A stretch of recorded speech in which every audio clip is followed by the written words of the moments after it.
Welcome.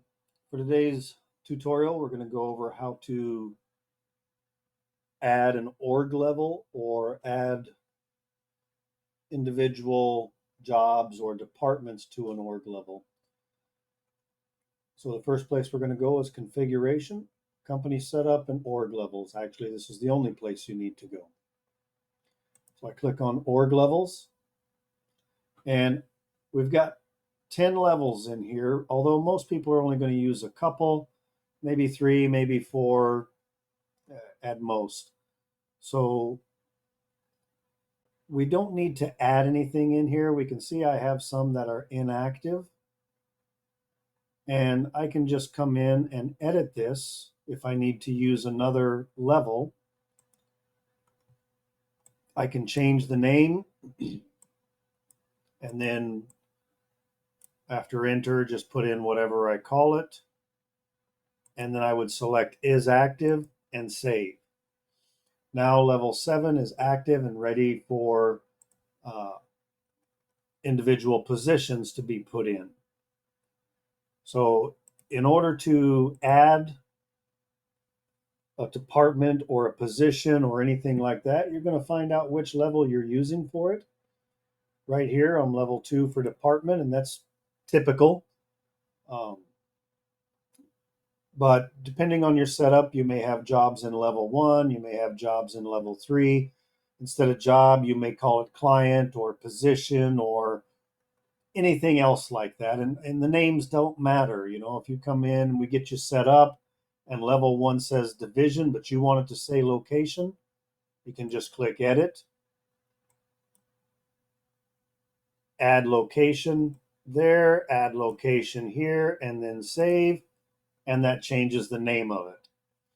But to add an individual department or location, anything like that, you're going to select the level you want, and over to the right, you'll notice that all the departments, which is what I'm clicked on, are listed for me.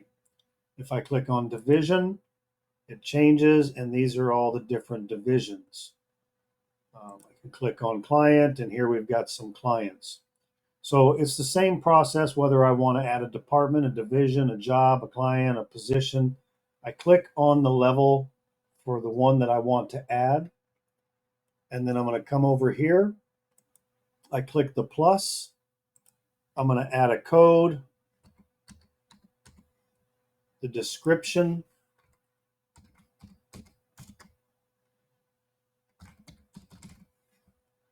and we've got an extra information here. Most people don't use this.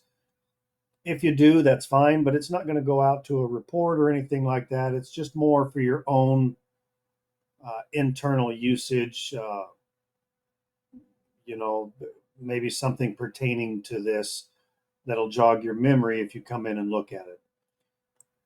We make sure that it's active, and we click save.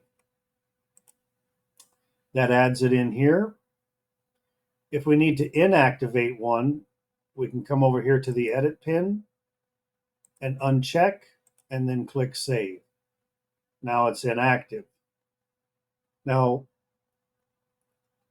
these can be deleted without messing up your historical timesheets.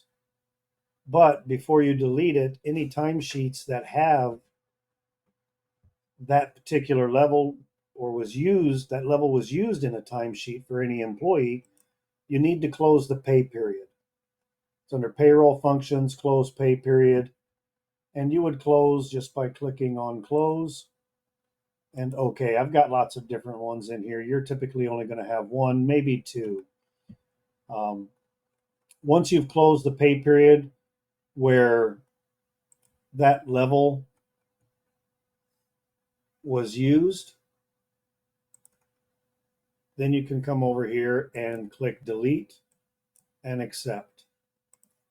And that takes it out of my view. Now, if I go back and run any reports for that back time frame and somebody had clocked in and out with the test client, then it would still appear on the timesheet. You're not going to lose any data for that. But that's all there is to adding an org level or a department or anything like this. If you have any questions, please reach out to your support tech and have a nice day. Thank you.